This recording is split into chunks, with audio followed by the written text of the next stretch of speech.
యూత్‌గా ఇప్పుడు చాలామంది యూత్ పాలిటిక్స్‌లోకి రావాలని చెప్పేసి నువ్వు కూడా కోరుకుంటున్నావు. నేను కూడా కోరుకుంటున్నా. సో, అంటే మన తెలంగాణనే మనం చూసుకుంటే అసెంబ్లీ జరుగుతది. మన తెలంగాణ అసెంబ్లీ. సో, అదే విధంగా మన జీహెచ్ఎంసీ కౌన్సిల్ రన్ అవుతది. సో, వాళ్ళు ఏం మాట్లాడతారు? అసలు సబ్జెక్ట్ మాట్లాడతారా అని అంటే మీరేం చెప్తారు? అది ఏమైపోయిందని అంటే అన్న, అసెంబ్లీ కానీ జిహెచ్ఎంసీలో కానీ పాలిటిక్స్ మాట్లాడొద్దన్న.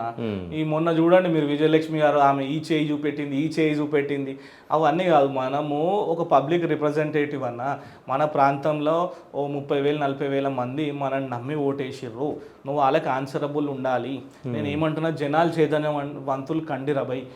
నీ దగ్గర కోట్లు అడగనీకి వచ్చినప్పుడు నువ్వు ఏం చదువుకున్నావు, నువ్వు మా గురించి కౌన్సిల్లో ఏం మాట్లాడుతావు అని చెప్పి అడిగి ఓటేయిర్రి. అంతే కదన్న. వేసినాక బాధపడడు కాదు, వేసేటప్పుడే వాళ్ళు మీ దగ్గరికి వచ్చినప్పుడు నాకు ఓటేయమ్మా అని దండం పెట్టి కాలు మొక్కినప్పుడు, సరే అన్న మంచి దండం పెట్టినావు, కాలు మొక్కినావు, నువ్వు మా గురించి ఏం చేస్తావు, చలో నీకు ఓటేస్తాం. ఈడ మా కులపోడు, మా ప్రాంతమోడు, మా ఓడు, అది ఇడిచిపెట్టి రాజకీయం చేయమని చెప్తున్నా.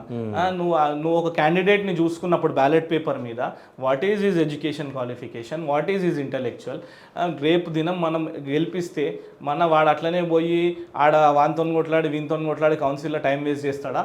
మా ప్రాంత ప్రజల గురించి, మా ప్రాంతం గురించి రిప్రజెంట్ చేసి కార్పొరేటర్ అనేటోడు ఒక bridge between government officials and people సమస్యలన్నీ ఒక బ్రిడ్జ్ లాగా తీసుకొని పోయి ఆడ ఆఫీసర్స్కి చెప్పి పనులు చేపియాలి, ఫండ్స్ తీసుకొని రావాలి.